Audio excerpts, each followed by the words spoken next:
Sri TV நேயர்களுக்கு வணக்கம். தேர்தலுக்கு பிந்தைய கருத்து கணிப்பு கோட்டையை பிடிக்கப் போவது யார் நிகழ்ச்சியில் மீண்டும் சந்திப்பதில் மகிழ்ச்சி. ஒவ்வொரு சட்டமன்ற தொகுதியாக நம்ம பார்த்துட்டு வரோம். அந்த வகையில் மயிலாடுதுறை மாவட்டத்தில் இருக்கக்கூடிய பூம்புகார் சட்டமன்ற தொகுதி குறித்த தேர்தலுக்கு பிந்தைய கருத்து கணிப்பை தான் பார்க்க இருக்கிறோம். கள ஆய்வில் ஈடுபட்டு வரும் சரவணன் நம்மோடு பல தகவல்களை பகிர்ந்து கொள்ள தயாராக இருக்கிறார். வணக்கம் சரவணன், நீங்கள் இந்த பூம்புகார் சட்டமன்ற தொகுதியை பொறுத்து முதற்கட்ட கலாயில் சொல்லும் பொழுது பவுன்ராஜ் அவருக்கு ஒரு எட்ஜ் இருக்குது அப்படிங்கிறது சொல்லியிருந்தீங்க. காரணம் என்னென்னா, சிட்டிங் எம்எல்ஏவாக இருக்கக்கூடிய அந்த நிவேதா முருகன் அவங்க மீது பல குற்றச்சாட்டுகள் இருக்குது. குறிப்பாக இந்த டெண்டர் வழங்குவதிலெல்லாம் அவங்களுக்கு முறைகேடாக இது பண்ணியிருக்காங்க. அதே மாதிரி அந்த ரோடு போடுறதுலலாம் கான்ட்ராக்ட்லாம் என்ஓசி பைசா கொடுத்து சரி கட்டி வாங்கிட்டு ஒரு தரமற்ற ரோடெல்லாம் போட்டிருக்காங்கங்கிற குற்றச்சாட்டுலாம் சொல்லிங்க. இதெல்லாம் மக்கள்லாம் பார்த்துட்டு தான் இருக்காங்க அப்படின்னு சொல்லியிருங்க. இதெல்லாம் திமுகவுக்கு ஒரு மிகப்பெரிய பின்னடைவாக மாறும் அப்படின்னு சொல்லியிருந்தீங்க. இப்பொழுது தாவேக்காவுடைய தாக்கம் அந்த வகையில் எந்த வகையில் இருக்குன்னு பார்க்குறோம். ஏன்னா 83% வாக்குப்பதிவு அங்கே நடந்திருக்குது. இந்த நிவேதா முருகன் தேர்தல் பிரச்சாரத்துக்கு போகும் பொழுதே சில இடத்துல அவங்களுக்கு எதிர்ப்பும் தெரிவிச்சிருக்காங்கங்கிறதையும் நம்ம தொலைக்காட்சியில் பார்த்தோம். உங்களுடைய கருத்து என்ன? இன்னும் பவுன்ராஜுக்கு தான் வாய்ப்பு இருக்கிறதா, இல்லை அந்த பகுதியிலலாம் டெல்டா காரன் அப்படிங்கிறதுனால அங்கே பிரச்சாரம் பண்ணதுனால, ஸ்டாலின் பிரச்சாரம் பண்ணதுனால அங்கே ஏதாவது மாறுவதற்கு வாய்ப்பு இருக்குதா? இந்த மயிலாடுதுறை மாவட்டத்துல இந்த பூம்புகார் தொகுதி ஒரு இன்ட்ரெஸ்டிங்கான தொகுதி. டைரக்டா திமுகவோட மாவட்ட செயலாளரும் அதிமுகவோட மாவட்ட செயலாளரும் மோதுறதுனால ஒரு இன்ட்ரெஸ்டிங்கான தொகுதியா இருந்துச்சு. இங்க தாவேக சார்புல விஜயாலன் அவங்க நிக்கிறாங்க.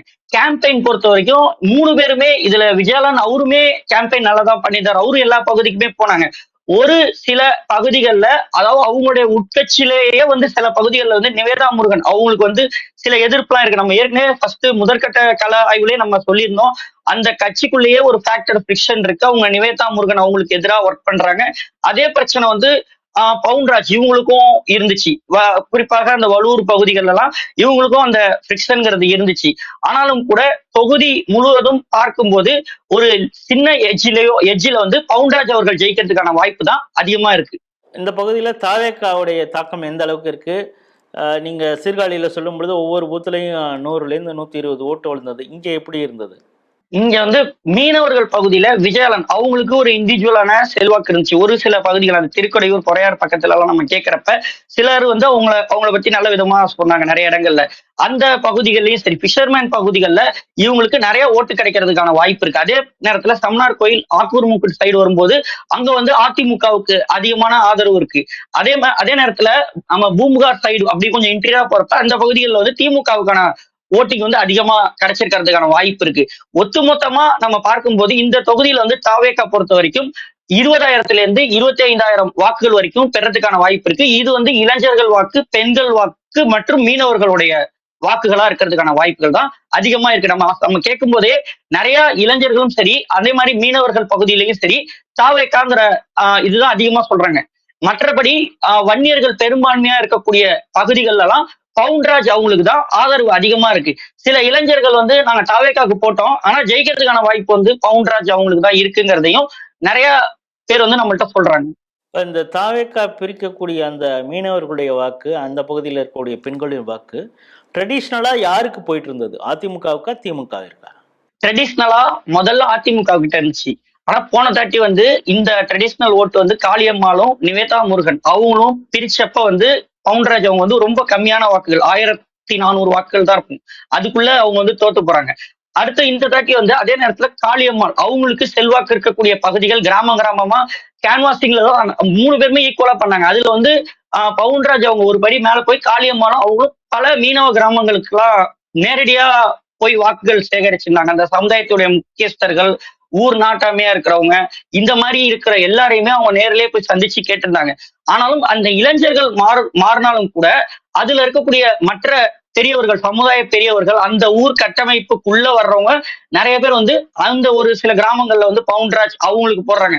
ஒரு சில கிராமங்கள் இது இந்த நிவேதா முருகன் அவங்களுக்கு போடுற கிராமங்களும் இருக்கு. ஆனா நிவேதா முருகன் அவங்களுக்கு நிறைய இடங்கள்ல எதிர்ப்பு இருக்கு. சோ அந்த ஃபேக்டர்ஸ் தான் இங்க இருக்கு.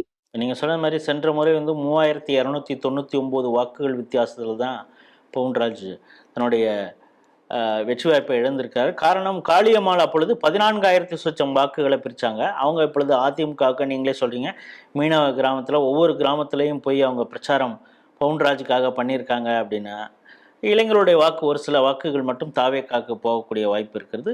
அதே போல் சிறுபான்மையினர்கள் வாக்கு அங்கே தாவேக்காக்கு போகுதா, எப்படி இருக்கு?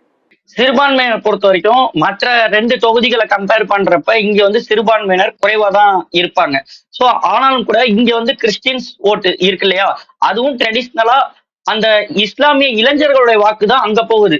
மற்றபடி இஸ்லாமியர்களுடைய வாக்கு அப்படிங்கிறது வந்து திமுகவுக்கு தான் ஷிஃப்ட் ஆகுது. இப்போ உங்களை பொறுத்தளவு பூம்புகாரில் பவுன்ராஜுக்கு வாய்ப்பா, நிவேதா முருகனுக்கா? பவுன்ராஜ் அவங்க ஜெயிக்கிறதுக்கு தான் அதிக வாய்ப்புகள் இருக்கு. மயிலாடுதுறை மாவட்டம் பூம்புகார் சட்டமன்றம் குறித்த தேர்தலுக்கு பிந்தைய கருத்து கணிப்பு தான் பார்த்தோம்.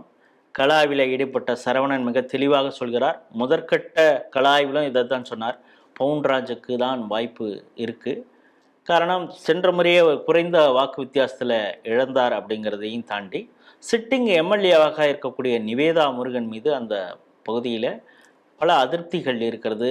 முறைகேடு, ஊழல், அந்த குற்றச்சாட்டுங்கிறது ஒரு பக்கம் தாண்டி திமுகவினர் கட்சிக்குள்ளாரே அவங்களுக்கு ஒரு அதிருப்தி இருக்குது அப்படிங்கிறதை பிரச்சாரத்திலையும் பல இடங்களில் அவங்களுக்கு போக முடியாத அளவுக்கு பெரிய அளவு எதிர்ப்பு தெரிவித்ததெல்லாம் பார்த்தோம். சென்ற முறை பெரிய அளவிலே வாக்கு பிரித்த, கிட்டத்தட்ட 14,000க்கும் மேற்பட்ட வாக்குகளை பிரித்த காளியம்மாள், அவங்க மீனவ சமுதாயத்தை சார்ந்தவங்க, இந்த முறை பவுன்ராஜுக்காக கிராமம் கிராமமாக போய் பிரச்சாரம் பண்ணியிருக்காங்க. இதுவும் அவங்களுக்கு ஒரு வலு சேர்க்கிறது. தாவேக்கா இளைஞருடைய வாக்கு, மீனவர்களுடைய விஜயாளன் ஒரு பெரிய அளவில் மீனவர்களுடைய வாக்குகளை பிரிக்கிறார் அப்படின்னு இருந்தால் கூட, மீனவர்கள்லேயே வயதானவர்கள் வந்து பவுன்ராஜுக்கு வாக்களிக்கக்கூடிய ஒரு சூழல் இருப்பதனால பூம்புகார் சட்டமன்ற தொகுதியில் அதிமுகவின் பவுன்ராஜ் வெற்றி பெறுவதற்கான வாய்ப்பு அதிகம் அப்படிங்கிறது தான் ஸ்ரீ டிவியுடைய தேர்தலுக்கு பிந்தைய கருத்து கணிப்பு. மீண்டும் வேறொரு சட்டமன்ற தொகுதியில் சந்திப்போம். நன்றி, வணக்கம்.